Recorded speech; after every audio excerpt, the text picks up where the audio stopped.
Hello friend, শুভ দুপুর বন্ধুরা। আজ একটা নতুন ব্লগ নিয়ে তোমাদের সাথে হাজির হলাম। তোমরা কেমন আছো? আশা করি ভালো আছো, আমিও ভালো আছি।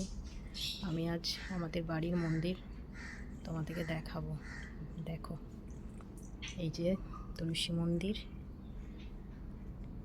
এই যে বুড়ো বাবার শিবের মূর্তি দেখো।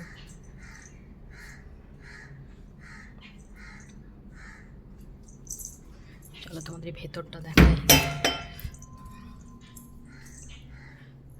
এই যে দেখো বন্ধুরা,